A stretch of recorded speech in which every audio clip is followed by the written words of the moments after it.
आपके व्यक्तिगत हिसाब से ये लोग कभी रहे हैं? अरे जिस नेता ने स्टेटमेंट दिया ना, उस नेता से कहिए कि आपने अच्छा पूछो सवाल पूछो। मैं ये कहना चाहता हूँ कि आप अपना स्टेट क्लियर करेंगे कि आप कोई सीबीआई इंक्वायरी या फिर आप कोर्ट जाएंगे या फिर किस तरीके से अगर आप कहते हैं कि ये फेक इनकाउंटर है तो उसको आप कैसे काउंटर करेंगे, ये मैं पूछना चाहता हूँ। मुझे याद है झांसी में पुष्पेंद्र यादव की जब हत्या हुई और उस समय सरकार ने कहा नहीं, ये इनकाउंटर ठीक है, जैसा इनकाउंटर होता है हुआ है इनकाउंटर।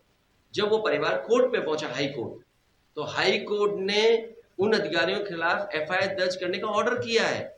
अभी हाल ही में मुरैना का याद कीजिए आप, जो परिवार मुझसे मिला था, मैंने 5 लाख की मदद की उस परिवार की।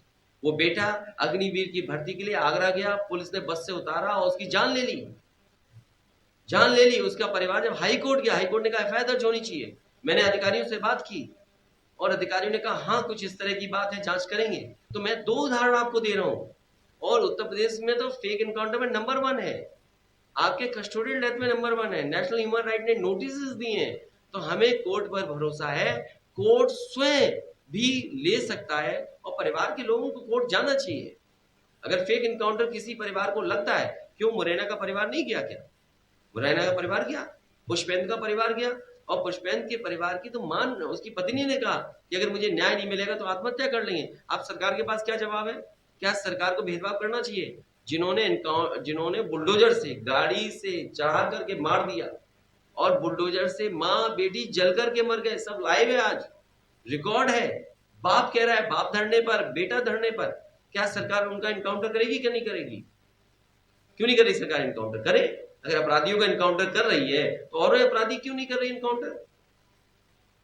उसमें जात और धर्म देख करके ये किस दिशा में आप देश को ले जा रहे हो?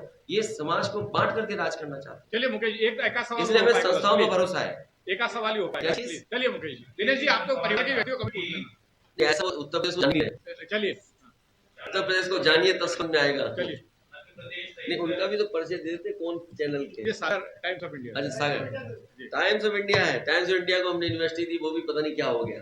चलिए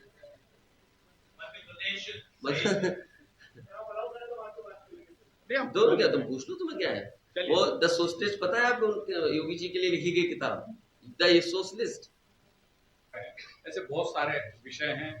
आपने 5 साल उत्तर प्रदेश की सरकार चलाई है और अब विपक्ष में भी आप एक बहुत महत्वपूर्ण विपक्ष की भूमिका निभा रहे हैं। तो हमारी परंपरा के मुताबिक पहले अखिलेश जी अपनी बात कहेंगे। मेरा आज साथियों से आग्रह कि आज सवाल जवाब के मामले में हम थोड़ा सा, हमें हाथ खींच के चलना पड़ेगा। हम वैसे आप सबको मौका देते हैं, लेकिन आज अखिलेश जी को क्योंकि जाना है, फ्लाइट है, इसलिए आज हम सीमित सवाल ही कर पाएंगे। ऐसा मेरा आपसे आग्रह था, कृपया हमें आज सहयोग करें। पहले अखिलेश जी अपनी बात कहेंगे, उसके बाद सवाल जवाब का एक सत्र होगा। मैं सबसे पहले इंदौर प्रेस क्लब के अध्यक्ष अरविंद तिवारी जी, महासचिव हेमंत शर्मा जी और उनके सभी पदाधिकारियों का, सदस्यों का बहुत बहुत धन्यवाद और आभार प्रकट करना चाहता हूं। इंदौर जो बड़ा शहर है, सबसे साफ सुथरा शहर, लगातार वो प्राइज इंदौर से हट नहीं रहा है। एक पुराना इतिहास, लंबा इतिहास, उत्तर प्रदेश के इतिहास ऐसा शहर, यहाँ के पुराने महत्वों का, उस शहर में जाने का मौका मिला है। मैं कई बार इस शहर से आके चला गया, लेकिन कभी इस तरीके से प्रेस से मैं नहीं मिल पाया। आज क्योंकि 132वीं बाबा साहेब भीमराव अम्बेडकर जी की जयंती है, उस समय पर मैं मऊ गया था, उनकी जन्मस्थली पर।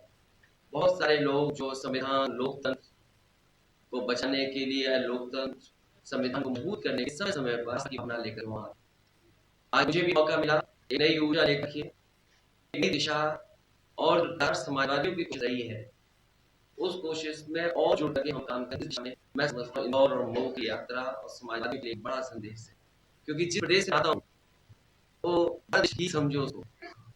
हालांकि किसी प्रदेश के बारे में मैं कुछ नहीं कह सकता हूँ, लेकिन उत्तर प्रदेश एक ऐसा प्रदेश है, पड़ोसी प्रदेश के नेता भी वहां गए, इसलिए गए कि जानते थे कि अपने देश में शायद नहीं बन पाएंगे, इसे अपना देश छोड़ करके उत्तर प्रदेश में। मुझे खुशी इस बात की, हमारा उत्तर प्रदेश में मैं किसी भेदभाव को नहीं मानता। आप किसी प्रदेश के हैं, किसी जगह के हैं, वहां पॉलिटिकल लेवल पर कभी ये नहीं होता, क्षेत्र पर कभी सवाल नहीं उठाए। इनकाउंटर कर रही है तो और अपराधी क्यों नहीं कर रही इनकाउंटर? उसमें जात और धर्म देख करके ये किस दिशा में आप देश को ले जा रहे हो? ये समाज को बांट करके राज करना चाहते हैं। चलिए मुकेश जी, एक आध सवाल इसलिए हो हमें पाएगा, संस्थाओं पर प्लीज। भरोसा है। एक आध सवाल ही हो पाएगा, क्या चीज? प्लीज। चलिए मुकेश जी, दिनेश जी, आप तो परिवार के व्यक्ति को कभी पूछ लेना। ऐसा उत्तर प्रदेश को जानिए, चलिए उत्तर प्रदेश को जानिए तब समझ में आएगा। चलिए, नहीं, उनका भी तो परिचय दे देते, कौन चैनल के। ये सागर टाइम्स ऑफ इंडिया। अच्छा, सागर टाइम्स ऑफ इंडिया है। टाइम्स ऑफ इंडिया को हमने यूनिवर्सिटी दी, वो भी पता नहीं क्या हो गया। चलिए,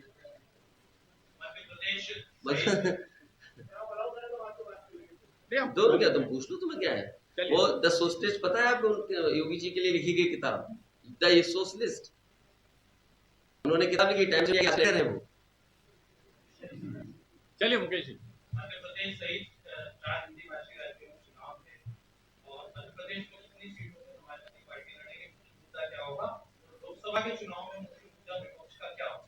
समाजवादी पार्टी की कोशिश होगी अपने संगठन के माध्यम से, जो बुनियादी सवाल है आज भी सरकार के पास रोजगार, महंगाई का जवाब नहीं है, जो इंफ्रास्ट्रक्चर बनता है जिससे खुशहाली आती है उसका जवाब नहीं है, उद्योगपति भारत छोड़ के भाग रहे हैं, पैसा लेकर के जा रहे हैं, वो जवाब नहीं है, बैंक्स खत्म हो रही हैं, उसका जवाब सरकार के पास नहीं है, जीएसटी जिस तरह लागू हुई है कुछ लोगों को लाभ है, उद्योग खत्म हो रहे हैं, छोटे छोटे दुकानदार, ये जो नए नए तरह के व्यापार हो गया, ऑनलाइन आप परचेजिंग करो, ये पोर्टल्स क्रिएट हो गए, हमारे दुकानदारों का क्या होगा?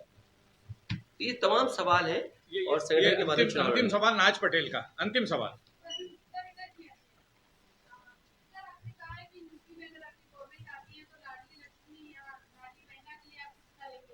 नहीं, मैंने ये नहीं कहा, मैंने ये कहा, दैनिक भास्कर के जर्नलिस्ट थे, उन्होंने कहा, मैंने लाडली योजना को लेकर कुछ कहा, तो मैंने कहा ये यूपी में बहुत पहले से इस तरह चल रही थी, अच्छा हम तो 6000 देना चाहते थे, तो यहाँ तो 6000 नहीं मिल रहे, जब 6000 मिलने लगे तब अच्छी बताएंगे हम। ये निराश हो रहा थोड़ा मितेश, इसका सवाल बच रहा था। आपने कहा कि चुनाव सरकार में जीता जाता है, सरकार तो कैसे जीता जाता है, वो बात तो भूल जाए। आपने कहा सर कि उन्होंने कहा कि विकास से चुनाव नहीं जीता जाता, तो क्या लगता है कैसे? नहीं, मैंने ये कहा कि हम विकास करते रहे और मैंने उसका उदाहरण दिया कि लखनऊ का मेट्रो या और शहरों की मेट्रो वहां से आगे नहीं बढ़ी, और जब किसी अधिकारी ने मुख्यमंत्री से कहा कि ये मेट्रो का काम और आगे बढ़ाया जाए, तो उन्होंने कहा कि विकास से वोट थोड़ी मिलता है, तो विकास से वोट मांगते नहीं है, तभी तो इनकाउंटर हो, कोई सुझाव नहीं दे सकते हैं, जो हमारा पक्ष है वो हम केवल कह रहे हैं, बाकी भूमिका वो बेहतर तय करेंगे। उन्होंने पदयात्रा की तो हमसे तो नहीं पूछा ना। अजीत भाई, लीडर अपोजिशन के लिए नीतीश जी को आगे बढ़ाया जा रहा है। मैं ये जानना चाह रहा हूँ कि संसदीय समिति की जांच के लिए शरद पवार जी ने अलग अचानक क्यों यूटर्न ले लिया? फिर आप कैसे विपक्ष की एकता की बात करेंगे जब पवार साहब जैसे बड़े लीडर ही रास्ता छोड़ के अलग हो जाएंगे? देखिए, उन्होंने क्यों ऐसा कहा, उन्होंने अपना जो तर्क दिया कि पार्लियामेंट्री सिस्टम बेटर है जेपीसी से। एक जेपीसी के वो कुछ चेयरमैन थे, अगर आपको याद हो तो, जब पेस्टिसाइड्स पर कोक और पेप्सी पे एक इशू आया था, पेप्सी को लेकर के, कोल्ड ड्रिंक्स को लेकर के इशू आया था, मैं ब्रांड्स के नाम नहीं लेना चाहता हूँ, नहीं लेना चाहिए, मैं ब्रांड्स के नाम नहीं लेता हूँ। जब कोल्ड ड्रिंक्स में पेस्टिसाइड को लेकर के सुनीता नारायण जी ने सवाल उठाए थे और उस इंस्टीट्यूशन के जो लैब के टेस्ट थे, तो उसके तो चेयरमैन खुद ही थे, शरद पवार जी चेयरमैन थे। बहुत समय पर जेपीसी बनी है, लेकिन अब चुनाव करीब आया, सरकार तो जेपीसी बनाएगी नहीं। मुझे लगता है इसीलिए उन्होंने इस बात को कहा होगा कि जब चुनाव करीब हैं, अब तो जनता की है सबसे बड़ी अदालत, और जनता में लेकर के हम लोग जाना वाले हैं। देखिए, वो लोकतंत्र को कौन मान रहा है? सदन में हमारे मुख्यमंत्री जी ने कहा 46 में 56, हमने कहा वो सूची दे दो, वो सूची नहीं आ रही। तो इसलिए जो नंबर 2 पे थे, हालांकि 2 नंबर की खराब बात होती है, 2 नंबर पे थे, पता नहीं कहां पहुंच गए। और अब तो बीजेपी को अपने मित्र का साथ नहीं छोड़ना चाहिए। हम तो ये देख रहे हैं कि मित्र का साथ कितना बीजेपी देगी, और मित्र की पहचान बुरे ही वक्त पे होती है। तो बीजेपी सामने आए और अपने मित्र की मदद करे, जो 2 नंबर पे थे, पहुंचाए उसको 1 नंबर पर। चलिए सागर जी, जल्दी थोड़ा प्लीज। मैं आपसे रिक्वेस्ट करना चाहूंगा कि आप अपना स्टेट समाजवादी पार्टी का राष्ट्रीय अध्यक्ष तो लेकर आते हो, पूरा मामला जो पूरा देश देख रहा है, अतिक अहमद उसके बेटे के एनकाउंटर को लेके, उसमें अपना स्टेट पूरी तरह क्लियर करेंगे आप? क्योंकि जैसे आपने कहा कि उसके ऊपर रिएक्शन क्या है बीजेपी का कि आपके एसपी के नेता थे ये लोग, कभी रहे हैं। अरे जिस नेता ने स्टेटमेंट दिया, उस नेता से कहिए कि अपने अच्छा पूछो सवाल पूछो सर, मैं ये कहना चाहता हूँ कि आप अपना स्टेट क्लियर करेंगे कि आप कोई सीबीआई इंक्वायरी या फिर आप कोर्ट जाएंगे या फिर किस तरीके से, अगर आप कहते हैं कि ये फेक इनकाउंटर है तो उसको आप कैसे काउंटर करेंगे, ये मैं पूछना चाहता हूँ। मुझे याद है झांसी में पुष्पेंद्र यादव की जब हत्या हुई और उस समय सरकार ने कहा नहीं, ये इनकाउंटर कोई सुझाव नहीं दे सकते हैं, जो हमारा पक्ष है वो हम केवल कह रहे हैं, बाकी भूमिका वो बेहतर तय करेंगे। उन्होंने पदयात्रा की तो हमसे तो नहीं पूछा ना।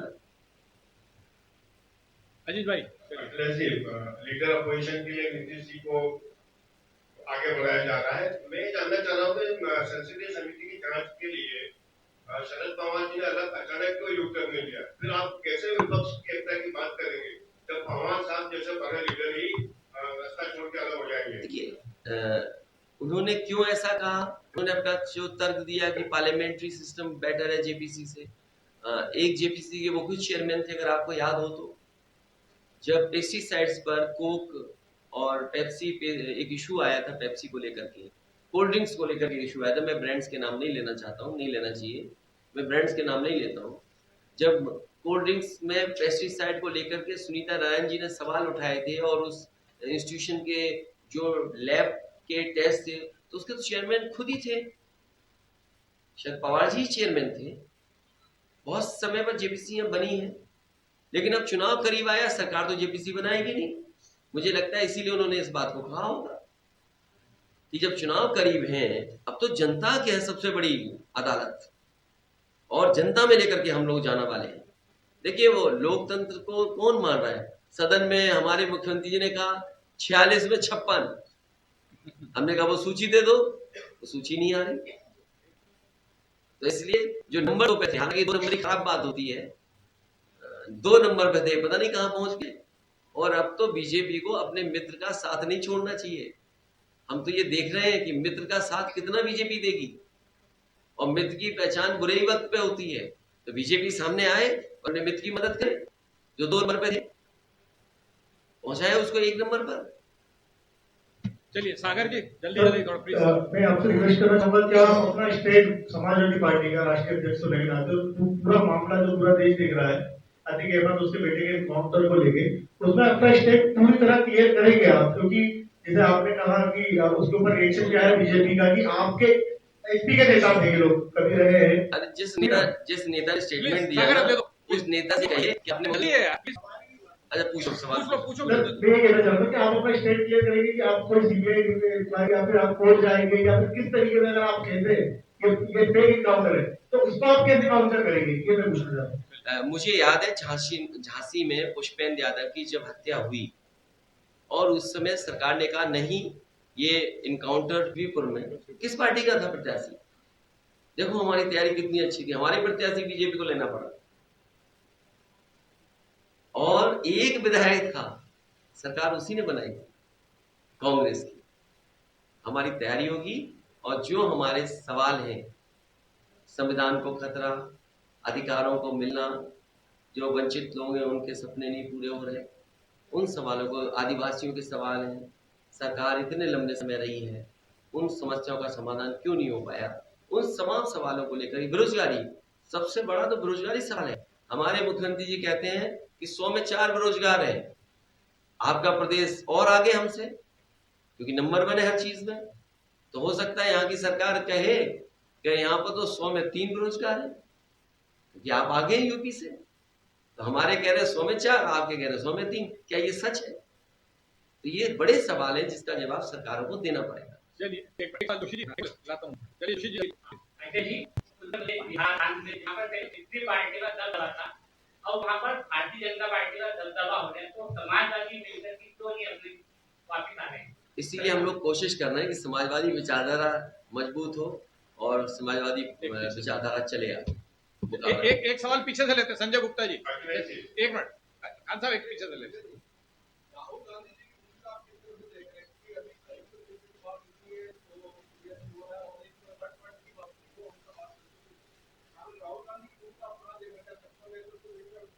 देखिए कांग्रेस पार्टी को अपनी भूमिका खुद तय करनी है और कांग्रेस पार्टी राष्ट्रीय पार्टी है।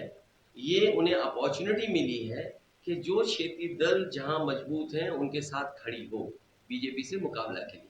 अब क्योंकि बड़ी पार्टी है तो हम उसको कोई सुझाव नहीं दे सकते हैं, जो हमारा पक्ष है वो हम केवल कह रहे हैं, बाकी भूमिका वो बेहतर तय करेंगे। उन्होंने पदयात्रा की तो हमसे तो नहीं पूछा ना। अजीत भाई लीडर अपोजिशन के लिए नीतीश जी को आगे बढ़ाया जा रहा है। मैं ये जानना चाह रहा हूँ कि संसदीय समिति की जांच के लिए शरद पवार जी ने अलग अचानक क्यों युग टर्न में लिया? फिर आप कैसे विपक्ष की एकता की बात करेंगे जब पवार साहब जैसे बड़े लीडर ही रास्ता छोड़ के अलग हो जाएंगे? देखिए, उन्होंने क्यों ऐसा कहा, उन्होंने अपना जो तर्क दिया कि पार्लियामेंट्री सिस्टम बेटर है जेपीसी से। एक जेपीसी के वो खुद चेयरमैन थे, अगर आपको याद हो तो, जब टेक्सस में नहीं खुली होंगी बैंक की जितनी समाजवादी सरकार ने खोल कर दिखाई। इसी तरह फ्रेट कॉरिडोर बनाया, लोग साबरमती के रिवर फ्रंट को न जाने क्या क्या दिखाते हैं और बताते हैं, लोग झूला भी झूलने आते हैं। लेकिन मैं दावे के साथ कह सकता हूं, जो समाजवादियों ने बनाया लखनऊ में रिवर फ्रंट, देश का सबसे सुंदर रिवर फ्रंट है। आज भी उससे बेहतर रिवर फ्रंट कोई सरकार नहीं बना पाई।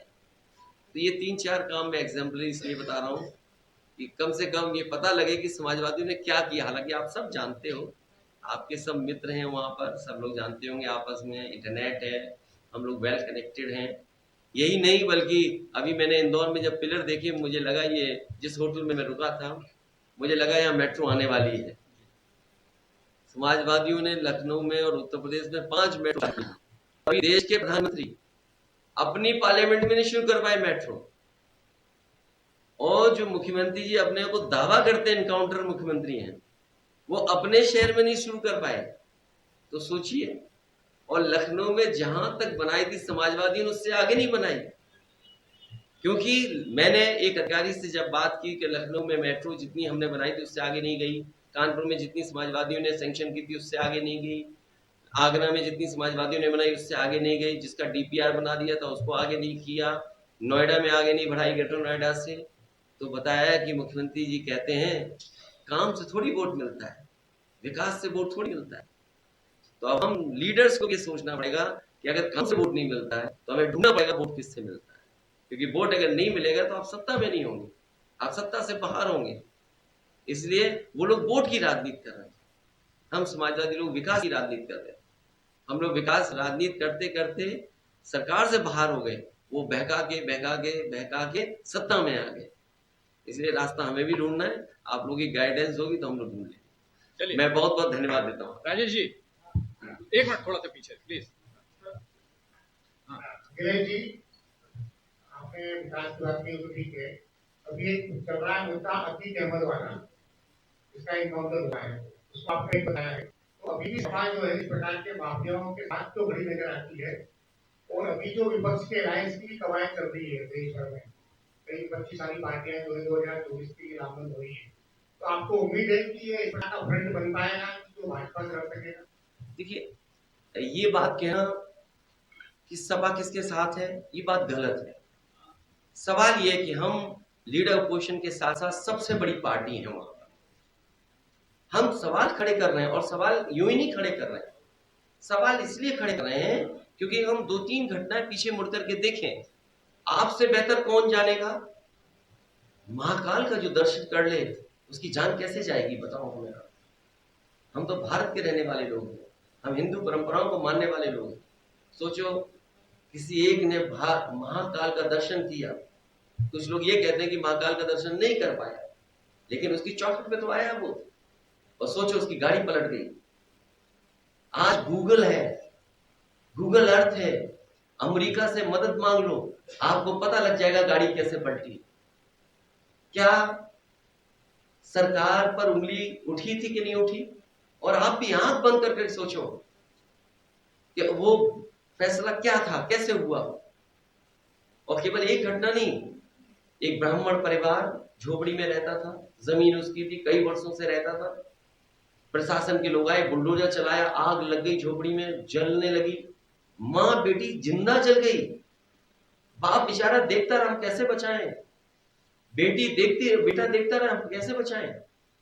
और प्रशासन के लोग भाग गए, प्रशासन के लोगों ने जान उसी जगह उसी केरल में इतना मारा, एक मुख्यमंत्री जी के स्वजाति को इतना मारा कि उसकी जान चली गई। हमने मांग की, वहां के सांसद बीजेपी के हैं, विधायक बीजेपी के हैं, उन्होंने मांग की कि प्रशासन ने गलत किया, लेकिन कोई सुनने वाला नहीं।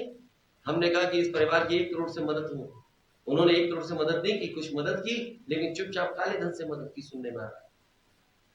अभी बलिया में जो घटना हुई, एक व्यापारी सूदखोर था, सूदखोर से पैसा लिया था, और व्यापारी इतना परेशान किया गया, इतना परेशान किया, फेसबुक लाइव करके उसने जान दे दी, क्योंकि मुख्यमंत्री जी के भारतीय जनता पार्टी के करीबी लोग हैं, उनकी कोई चर्चा नहीं, उनका एनकाउंटर क्यों नहीं हो रहा। बलिया में अभी एक नौजवान को लाठियों से पीट पीट करके मार दिया, कम उम्र का नौजवान, पता नहीं कल क्या होता, नेता होता, क्या होता, लेकिन मार दिया उसको। क्या जो मारने वालों का एनकाउंटर क्यों नहीं हो रहा। ये तो 5-6 घटनाएं वो बता रहा हूं जो हाल की हैं। याद कीजिए, गोरखपुर में एक व्यापारी गया था, पुलिस ने मार मार के जिसकी जान ले ली। तो मेरा सवाल यह है कि हम विपक्ष पार्टी हैं, हम किसी के साथ नहीं, किसी अपराधी के साथ नहीं, लेकिन जात के नाम पर, धर्म के नाम पर सरकार भेदभाव क्यों कर रही है। अगर मुख्यमंत्री के स्वजाति लोग हैं तो उन्हें फूल से मारा जाएगा, फूल से छुआ जाएगा। ये बात मुझे नहीं बोलनी चाहिए, लेकिन मजबूरी में मैं ये बातें बोलनी पड़ रही है। मैं तो सदन में कहा, साथ नहीं, किसी अपराधी के साथ नहीं, लेकिन जात के नाम पर, धर्म के नाम पर सरकार भेदभाव क्यों कर रही है। अगर मुख्यमंत्री के स्वजाति लोग हैं तो उन्हें फूल से मारा जाएगा, फूल से छुआ जाएगा। ये बात मुझे नहीं बोलनी चाहिए, लेकिन मजबूरी में मैं ये बातें बोलनी पड़ रही है। मैं तो सदन में कहा उनसे कि 10 माफियाओं की सूची दीजिए, 100 की सूची दीजिए, नहीं है। और हमारे तो मुख्यमंत्री ऐसे हैं जिन्होंने अपने केस वापस लिए। अगर सूची बनती माफियाओं की तो बताओ गोरखपुर का सबसे ऊपर नाम किसका होता। तो अब कहते हैं कि हम समाजवादी लोग अपराधियों के साथ है। हालांकि आप में से कोई बुरा न मानना, आजकल पैकेज का जमाना है, तो सुने जाते हैं हम लोग, एक शर्ट के संग एक शर्ट फ्री मिल जाती है। आप सरकार का देखो, यूपी का मुझे पता है 2000 करोड़ का बजट है केवल चैनल को खबर दिखाने का, कि आपको खबर क्या दिखानी है। हम भी मुख्यमंत्री रहे, हमने भी पैकेज को देखा है कि क्या पैकेज होता है। एक इंडिया टुडे अखबार जिसने मेरे लिए बंदी मुनी आंखें लिखा था, पैकेज का मामला हिसाब किताब हो गया, उसी ने कहा कि सबसे विकासशील मुख्यमंत्री कोई है तो ये है। ये बात तो मैं खोल के बोल रहा हूँ, ओपनली बोल रहा हूँ। अखिलेश जी, तो दूसरा जो उन्होंने आपने पूछा, गठबंधन होगा, और मुझे उम्मीद है कि जिस तरीके से प्रयास चल रहा है देश के मुख्यमंत्री केसीआर साहब, मुख्यमंत्री ममता बनर्जी जी, मुख्यमंत्री नीतीश कुमार, हम लोग कोशिश कर रहे हैं कि कोई ना कोई ऐसा गठबंधन हो, फ्रंट हो, दल हो जो बीजेपी से मुकाबला करे। अखिलेश जी, मध्य प्रदेश में विधानसभा चुनाव नजदीक है, मध्य प्रदेश को लेकर आपकी क्या तैयारियां हैं और क्या संभावनाएं आपकी पार्टी देख रही है। देखिए, तैयारी इतनी अच्छी है हमारी, अभी हमारा ही प्रत्याशी लेके बीजेपी ने जिता दिया। अभी जो बाई इलेक्शन हुआ था पृथ्वीपुर में, किस पार्टी का था प्रत्याशी। देखो हमारी तैयारी कितनी अच्छी थी, हमारे प्रत्याशी बीजेपी को लेना पड़ा, और एक विधायक था, सरकार उसी ने बनाई कांग्रेस की। हमारी तैयारी होगी, और जो हमारे सवाल हैं, संविधान को खतरा, अधिकारों को मिलना, जो वंचित लोग हैं उनके सपने नहीं पूरे हो रहे, उन सवालों को, आदिवासियों के सवाल हैं, सरकार इतने लंबे समय रही है, उन समस्याओं का समाधान क्यों नहीं हो पाया, उन तमाम सवालों को लेकर। बेरोजगारी सबसे बड़ा तो बेरोजगारी सवाल है। हमारे मुख्यमंत्री जी कहते हैं कि 100 में 4 बेरोजगार है। आपका प्रदेश और आगे हमसे, क्योंकि नंबर 1 है हर चीज में। तो हो सकता है यहाँ की सरकार कहे